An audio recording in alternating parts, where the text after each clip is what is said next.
Today we're going to talk about anxiety and kind of continue that series of mental health on today. And I changed my whole setup. Yes, it's my laundry. It's drying, and I have a friend. She might pop up in a second. Yep, there she is. This is Barb. And there's better lighting this way. I know there's more stuff in the background, but I'm not as like shadowy. Hi. Okay, bye. But yeah, I want to talk about anxiety today. It's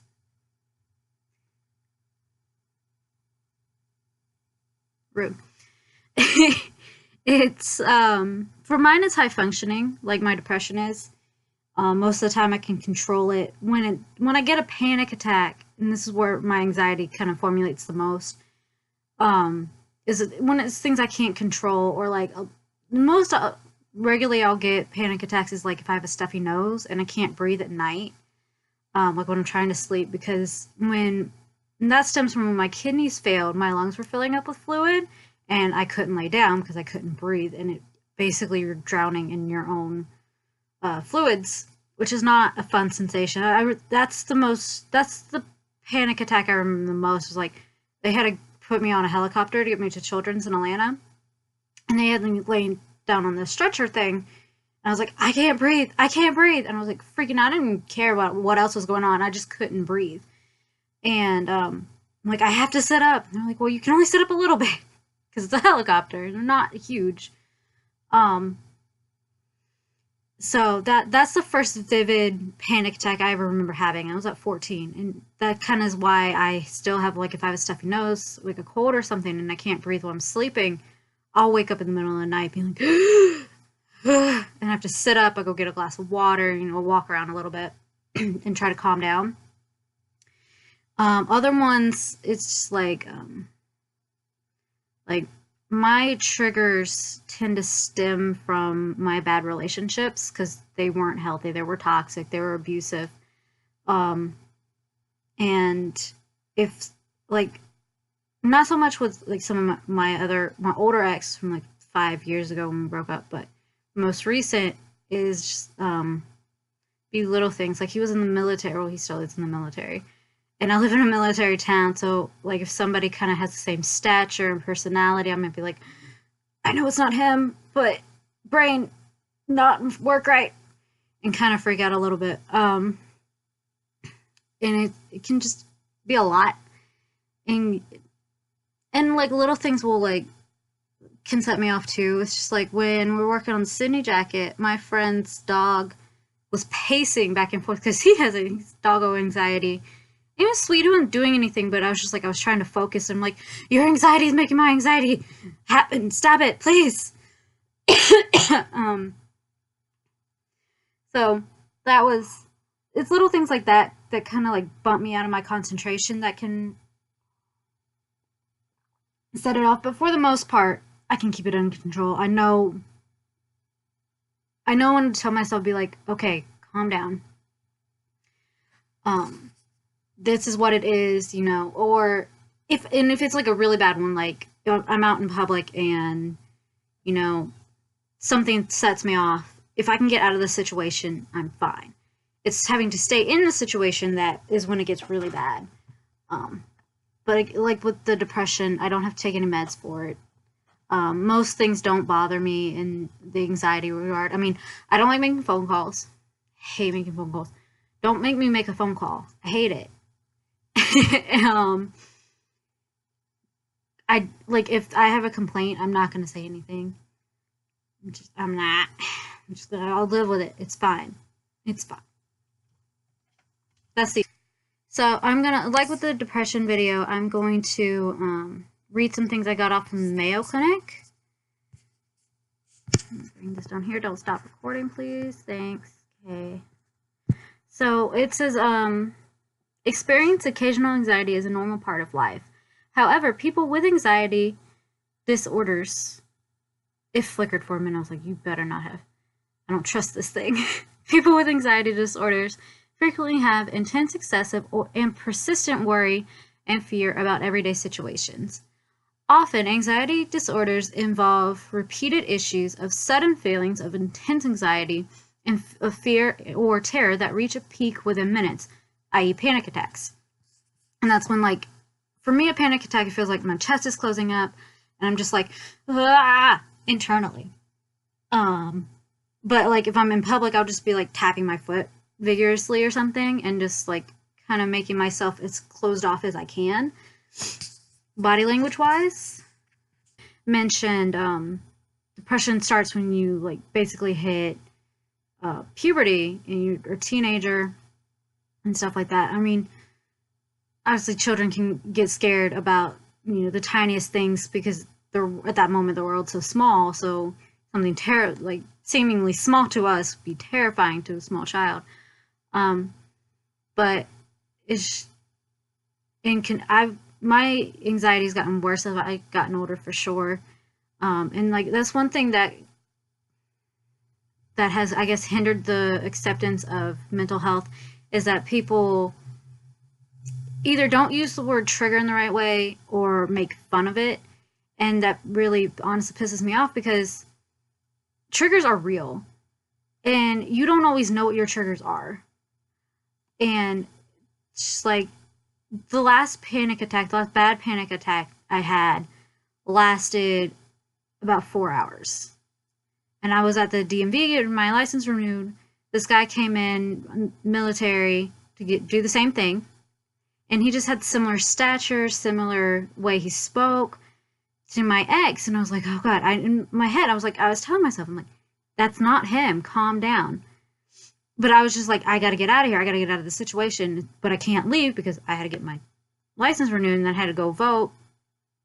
It was early voting. It was in October. And then I had errands to run after all that, but I just went home after I voted and went to the DMV, because I was like, I don't have it in me anymore. It completely drained me. And I was having a good day up until then. I was like, I had all these plans and I was just like, oh, I don't have the energy anymore. I don't have it in me. I'll have to do this tomorrow if I feel up to it. And it's like, it can take a lot out of you. And like I said, triggers are real and you don't know what they are. You don't know what might set you off. I mean, as you learn about yourself more, you might figure out what they are. But until then, you just kind of have to, I don't want to say go with the flow, but essentially. And I wish people would respect that more and take it seriously and use the term trigger and triggers in the right way, instead of just being like, oh, I'm triggered. Stop, please. So some examples of anxiety disorders include a generalized anxiety disorder, social anxiety disorder, like when all your friends have social anxiety and none of you know, you have to pick who's going to order first at the restaurant. Specific phobia, separation anxiety disorder, and you can have more than one of these anxiety disorders. Sometimes anxiety results from a medical condition that needs treatment. But it doesn't tell me what type of like medical condition. Whatever form of anxiety you have, treatment can help. So just talk to your doctor, or go to the... Okay. Cats. Common anxiety, or go to the medical clinic, just a professional, someone who can at least give you some answers, maybe point you in the right direction. So common anxiety signs and symptoms include feeling nervous, restless, or tense. And that's kind of how mine come out. Sometimes I've like frustrated anxiety, where I'm just like, you gotta leave me alone. I need to finish this, or I just need to be by myself. Leave me alone. And I'll come off like really fucking bitchy. I'm just like, I'm like, give me 10 minutes. Just don't speak to me for 10 minutes and I'll be fine. And like, I'll snap at you and I'm really mean. Wish I knew where my mouse was. I think it's at my friend's house. I'm gonna make this a lot smoother. Having a sense of impending danger, panic, or doom. During the 2016 election, when I was watching the results come in, that's what that panic attack was. I had a panic attack during the election because I'm just like, what is happening? whew, that was some bullshit. That's what that was. But having increased heart rate, which doesn't mean like you went running, you're having anxiety. It's just like you're sitting still and your heart just starts acting like you just went for a 5-mile run.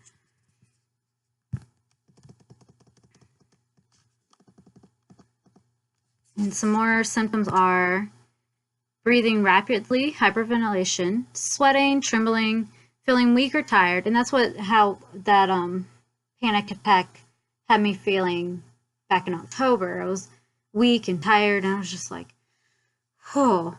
And this next symptom I experienced a lot in school is trouble concentrating or thinking about other things than the present worry. Any little thing could keep me off my concentration, and that's probably like something else as well, mixed with anxiety, but that never got diagnosed. But it was just like if somebody was tapping their foot or like making the table shake and we were like in the middle of a test, I'd be like, stop! But I wouldn't say anything. I would just look over because, you know, I'm not confrontation. What's that? Are you eating my fabric? What are you doing? Okay. Yeah. Do stuff like that. I remember like in 2nd grade, this girl would like erase things and then push all her erasing shavings onto my desk. And I would keep like knocking them off the floor, and then she would keep doing it because she knew it bothered me. And I was like, stop! In like the middle of the test, and the teacher was like, what is going on? I didn't have a very nice teacher, and she did not like me. I was like, she keeps doing this, and she's like, she's not doing it on purpose. I'm like, yes, she is. She didn't believe me, but that's another story. But it'd just be little things like that would set me off and be really, really frustrating. And this is my main form of anxiety. This next symptom is having trouble sleeping, which turns itself into insomnia, and I've had that since high school, and I'm 28. I'm nearly 30, so good 15 years I've had insomnia. Like, it's been really bad the last couple of weeks too. I'll get like maybe a couple hours of sleep, even on my days off where I can sleep in and do this or that. But yeah, I have trouble going to sleep. I have trouble staying asleep. And some days I'm just like, okay, well, let me just go ahead and get up at like 4 a.m. And then I'll be tired at like 1 and need to go to take a nap or something. Oh, I didn't know this. This might explain a lot of my issues. Experiencing gastrointestinal GI problems. A lot of issues going on in there. If it is from anxiety, that would make a lot more sense. I hope it's from anxiety and not anything bad. I really need to go to a doctor for it. Having difficult controlling worry, having the urge to avoid things that trigger anxiety, which I think that makes sense. I mean, you don't want to be triggered. You're going to stay away from bad things that you don't like. But yeah, I mean, you want to get out of a situation like that. And it's kind of common sense.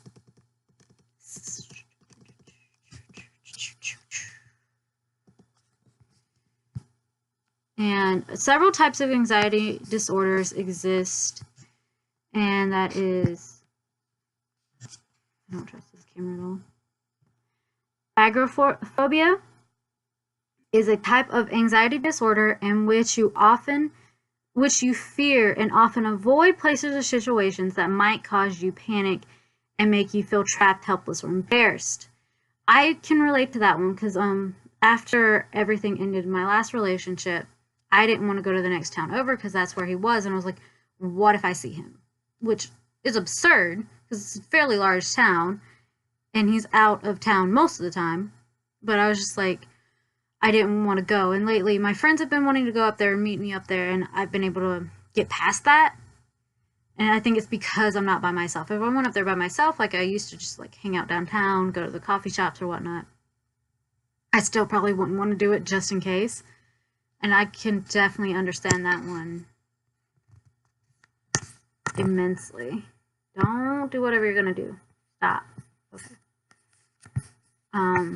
Okay. Here it describes anxiety disorders due to a medical condition. Well, not really. It just says includes symptoms of intense anxiety or panic that are directly caused by a physical health problem. Okay. um, Generalized anxiety disorder includes persistent and excessive anxiety and worry about activities or events, even ordinary routine issues. The worry is out of proportion to the actual circumstance, is difficult to control, and affects how you feel physically. It often occurs along with anxiety disorders or depression. Okay, so basically that's just saying it's like you need to go get groceries, but you're having a hard time going out. You're just like, oh, and I do this sometimes too. I'm just like, I don't want to be around people. I don't want to go out. And it's not even like my introvertness. It's just like my brain's like, don't do it. No, don't go out. You stay inside where it's safe. For no reason. There's like nothing will happen. It's just hanging out. Or not hanging out. It's just not wanting to go out.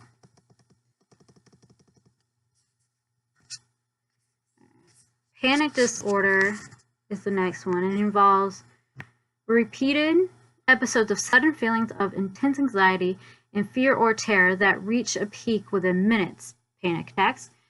You may have feelings of impending doom, shortness of breath, chest pain, or a rapid fluttering or pounding heart palpitations. These panic attacks may lead to worrying about them happening again or avoiding situations in which they occur.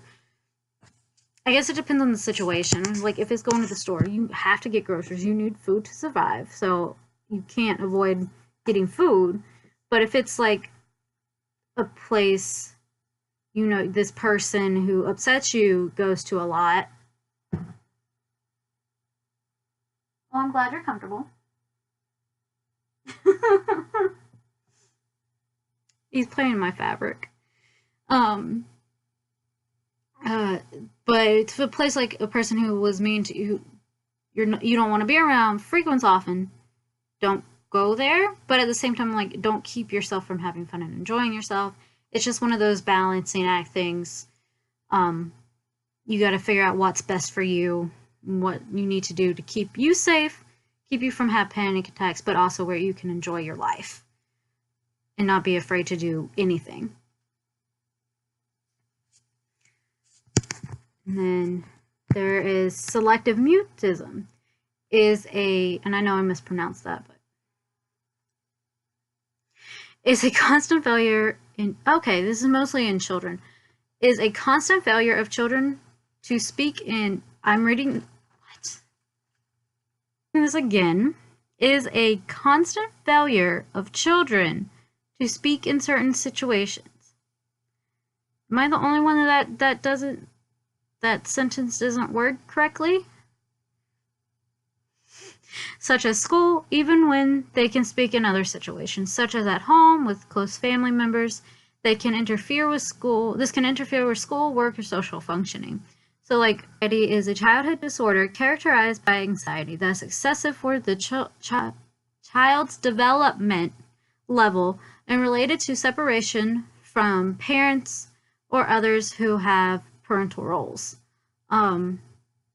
We've all seen in the news a lot, and unfortunately, about the children being separated from their parents at the border. And I want to say like a couple weeks ago, maybe even a month ago, psychologists were saying that this is going to cause anxiety disorder.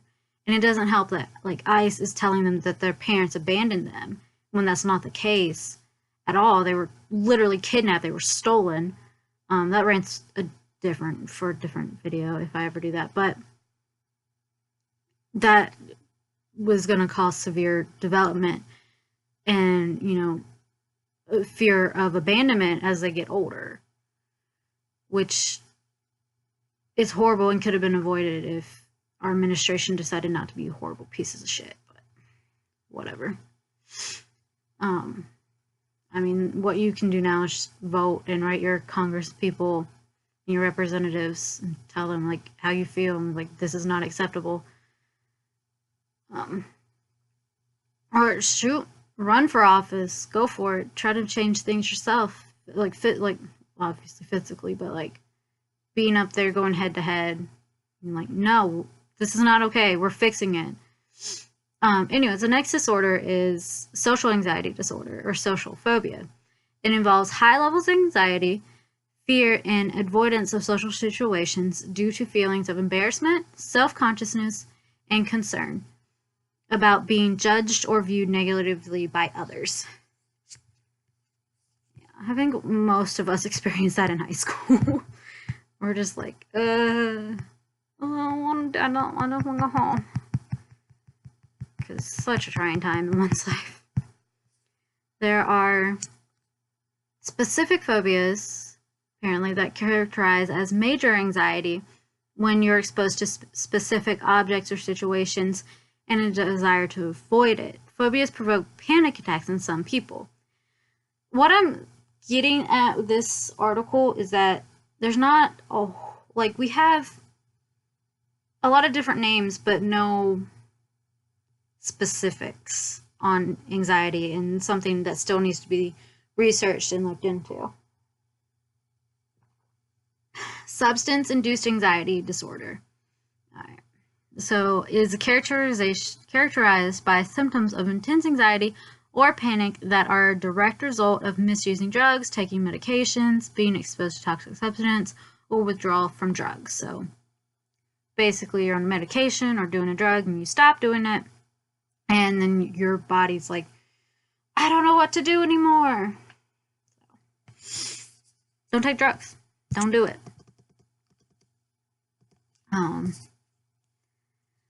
Other specific anxiety disorders and unspecified anxiety disorder are terms for anxiety or phobias that don't meet the exact criteria for any other anxiety disorder, but are significant enough to be distressing and disruptive. Basically what I just said. It's like, we need more research. We don't have specifics to be like, it is this. So, and it says when to see a doctor. See your doctor if you are feeling like you're worrying too much and it's interfering with your work, relationships, or other parts of your life. And that's when I went to my doctor right around there. And I was just like, I'm, no sir, snap at people, etc. And my doctor's like, yeah, you have high functioning depression, anxiety, and all that.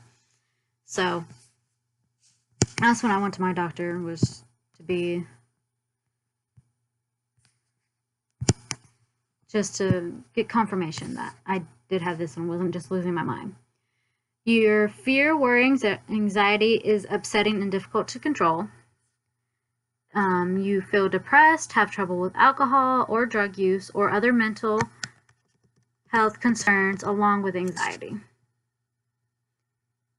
And then you think your anxiety could be linked to a physical health problem. I'm assuming by physical health they mean like a broken bone or a chronic pain or something. Like if you do something, if you move the wrong way, you worry like you might be in pain for hours or something like that.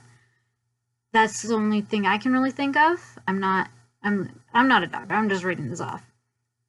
Again, I'm not a specialist on any of this. It's just from my perspective and what I read off of like Mayo Clinic articles. I'm not just going to get like some random like BuzzFeed article about depression or anxiety or anything like that. I'm going to get something from like the Mayo Clinic or maybe like an Emory article, something from a hospital, something that handles this. Doctors write it and talk about it. Things. I'm never going to give you false information, or not purposely false information. It's always going to be from a credited source.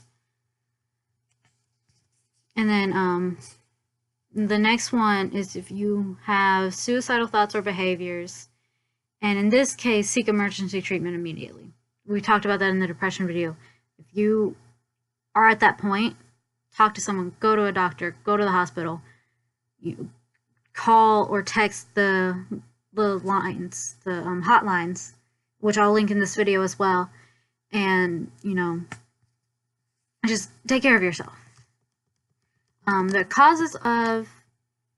are different causes of anxiety, which we kind of already went over, and they kind of just confirmed what I was saying earlier about more research needs to be done. It's like the causes of anxiety disorders aren't fully understood. Life experience, such as traumatic events, appear to trigger anxiety disorders in people who are already prone to anxiety. Inherited traits are also to be a factor. So, yeah, like I said, just anxiety is not fully understood. I'm not really sure why we get it completely, and more research needs to be done, which is why we need to get off the stigma of mental health and provide funds to researching this so people can be happier and healthier. It's a wild concept, you guys. All right, for some people, anxiety may be linked to the underlying health issue. In some cases, anxiety signs and symptoms are the first indicators of medical illness. If your doctor suspects your anxiety may have medical, so he or she or they didn't put that in there, but I did, may order tests to look for signs of problems.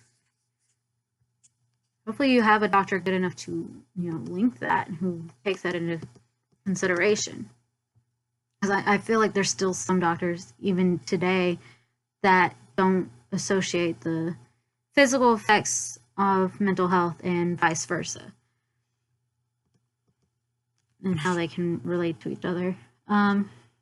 Examples of medical problems that can be linked to anxiety include heart disease, diabetes, thyroid problems such as hypothyroidism,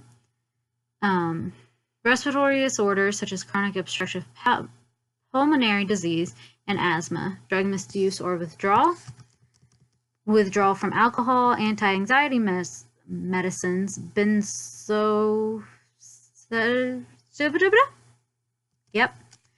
or other medications.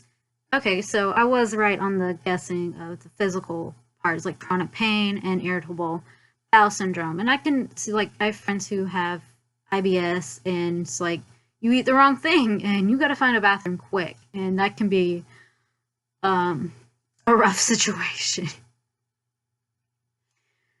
Rare tumors that produce certain fight or flight hormones. Some anxieties can be a side effect of certain medications. It is possible that your anxiety may be due to an underlying medical condition if you don't have any blood relatives, such as a parent or sibling. Okay, sorry, I wasn't sure what I was saying. You don't have any blood relatives, such as a parent or sibling with an anxiety disorder. So, like, you're the only one in your family who has anxiety. You didn't have any anxiety disorder as a child, so you had, like, a good, happy childhood, and then something traumatic happened, or it just developed as you got older. You don't avoid certain things or situations because of anxiety, like you are fine going to the grocery store, or you broke up with a shitty person, but you still go to the places you used to with no problem.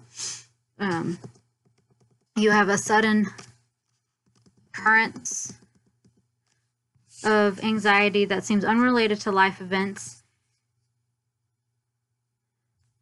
and you didn't have a previous history of anxiety. Okay. My face itches. Risk factors. These factors may increase your risk of developing an anxiety disorder. Trauma, and that's not just war trauma in general. Children who endured abuse or trauma or witnessed traumatic events are at higher risk of developing anxiety at some point in life. Adults who experience a traumatic event also develop disorders. And that's anything traumatic, not just one specific thing. It can be anything that causes trauma. Stress due to illness. Again, like the panic attack I had when my lungs filled up with fluid because my kidneys were failing. Having a health condition or serious illness can cause significant worry about issues such as your treatment and your future. And that's something that will put me in panic attack, and I try not to think about it as much too, is like medical bills. And I didn't have insurance for 6 months. I was like, how am I going to afford my doctor's appointments that I have to go to? Because having a chronic illness, it's like you don't have a choice of not going to the doctor.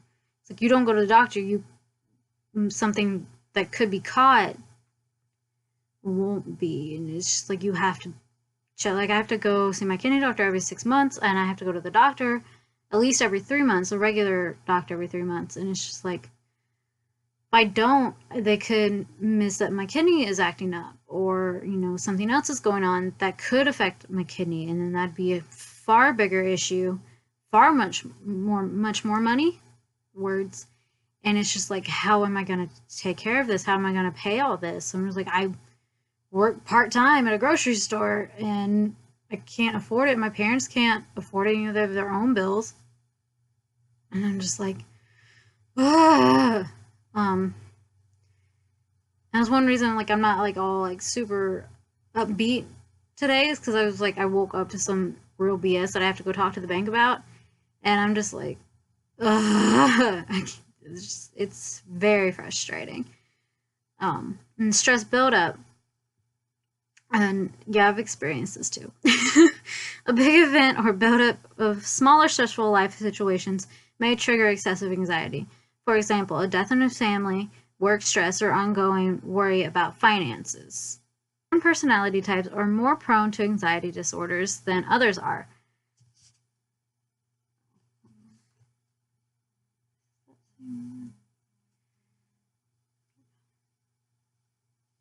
No. Okay, no. Sorry, I thought a thing was calling me. Something important, but it's not. Okay, personality. People with certain personality types are more prone to anxiety disorders than others are. Good to know. It's interesting. Other mental health disorders, people with other mental health disorders, such as depression, are often also to have anxiety, because they kind of, at least for me, they go kind of hand in hand. Like, if I'm having anxiety about paying medical bills, I'm also depressed about it at the same time. Having blood relatives with anxiety disorders. Anxiety disorders can run in families, which is good to know. Me and my sister both have anxiety, and our parents do too, but yeah, they definitely do. They just haven't talked to a doctor about it, because they're baby boomers, so it's really come about in, like, the last, I would say, 10 years or so, about knowing more about it and really discussing it. And they don't, I don't think that, it's not like they don't believe it or anything. They know it exists. It's, they don't think about it. That makes sense? Drugs or alcohol.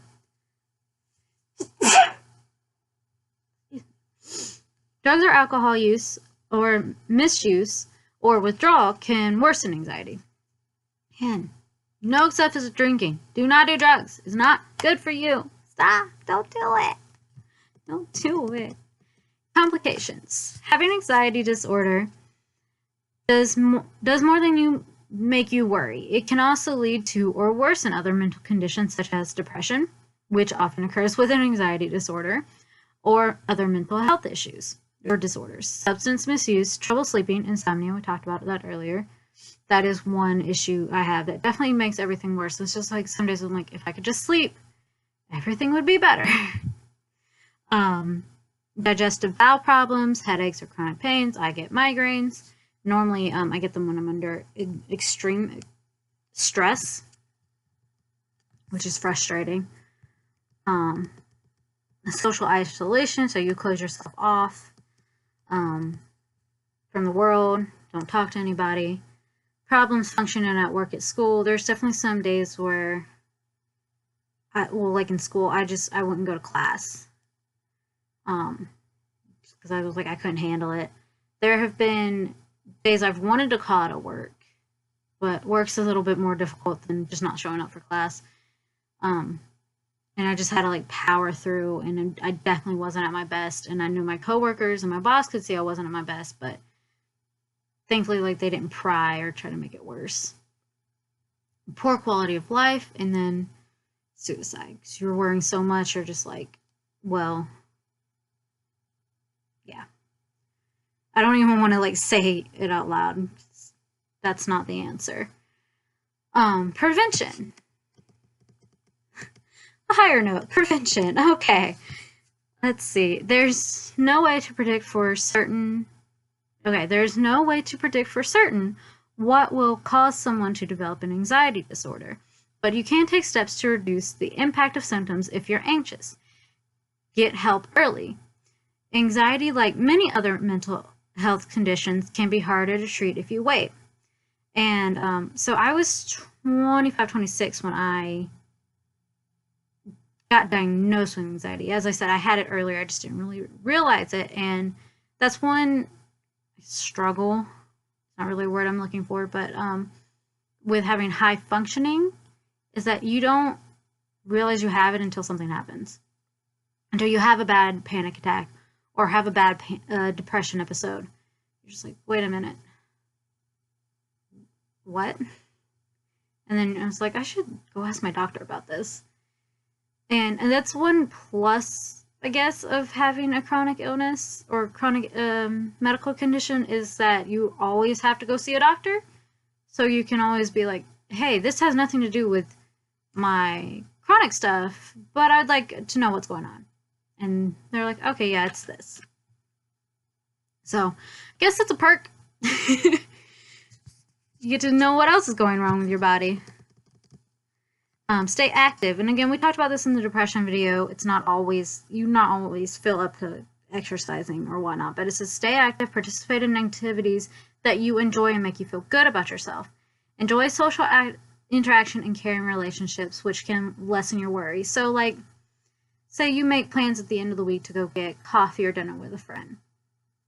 You might be anxious about it all week, but sometimes, like, it also depends on how bad that anxiety is. And don't force yourself to do something when you know you can't handle it. But like, you haven't seen your friend in a while, you want to talk to them, you're just really anxious about just going out and being out, and it really doesn't have anything to do about your friend or seeing them, go do it. You will thank yourself later. I'm not even saying like 99% of the time do this, but I would say a good majority, you will feel better. Like for New Year's Eve, I kind of didn't want to go up to Atlanta and spend New Year's Eve with my friends. Like I do this every year. Just didn't feel like going anywhere or doing anything. I was content with staying home playing video games into the new year, but I went. I was like, okay, I said I was going to go, so I'm going to go. And I really enjoyed myself. It was a nice time. It was really nice. Yeah, it was just really nice. It was a good way to start the new year, and I'm glad I did it. So it's just like little things like that, and it's just like, I was gonna say hold yourself accountable, but that's more on me. I just like, if I say I'm gonna do something, I'm gonna do it. And if you're that way, follow through for yourself. But again, don't push yourself to do something that you are not ready to do or you're not up to doing. But if you think you can do it, then go ahead and do it. Avoid alcohol or drug use. Alcohol and drugs can make it worse. So if you're addicted to any of these substances, quitting will make you more anxious, so you can't just quit cold turkey. Which I know I've heard with like alcohol, like if you're trying to quit drinking as much as you can't just stop. Like if you're an alcoholic and you try to stop, it can actually really fuck up your body, make you really sick. So you gotta like wean yourself off. That's what I've heard from like medical things and stuff. If you can't quit on your own, see a doctor or find a support group to help you. And I also like, I'll see what I can find, if I can find any numbers or websites for alcohol and drug misuse, wanting to quit, or helplines or stuff like that. And I'll put it down below too. Oh, that's it. Is that it? Like I said, I always mean to read these articles beforehand, and I don't. All right, yep, that's all the Mayo Clinic gave me. Just a little bit shorter than the last one. I figured it would be, but yeah. So that's anxiety. It can be a pain in the ass, to say the least.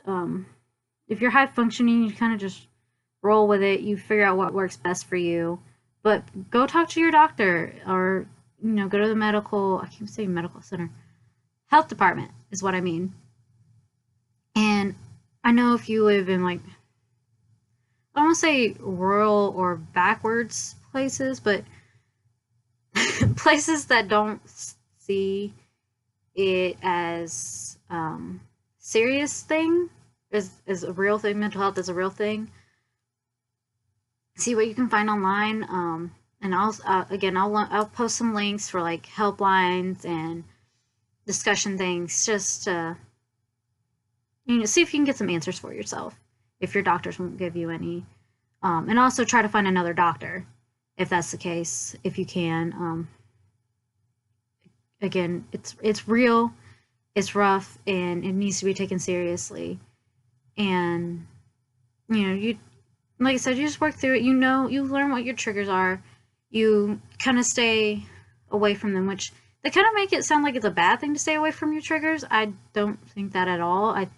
You won't want to go near something that was bad to you. Like if that person hit you, you don't want to go back around that person. And I don't even mean like in a relationship way. Like even if a random person that came up and punched you in the face, you'd be like, I'm staying away from that person.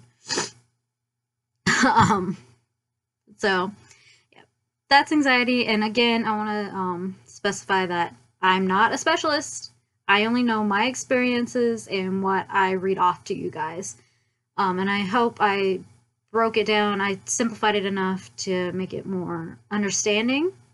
Because there was like some medical talk, and when you've had a transplant for 13 years, no, I don't know all the medical lingo and whatnot, but when you hear certain words all the time and you ask what they mean, you know what they mean. Because I always make sure it was like to ask my doctors, I'm like, okay, what does that mean? Explain that to me. Simplify it. So that's what I was trying to do for you guys. Hopefully I was successful at that. And again, remember, I love you, I support you, I believe in you. You can do anything you set your mind to, and you're fantastic. And if you want, comment like not what triggers you, but like how you deal with your anxiety, what makes you feel better. Again, you don't have to, or like things that have helped you and that might help others. Like, subscribe, all that good stuff. And I look forward to seeing you in the next video. Hope you have a great day. Bye.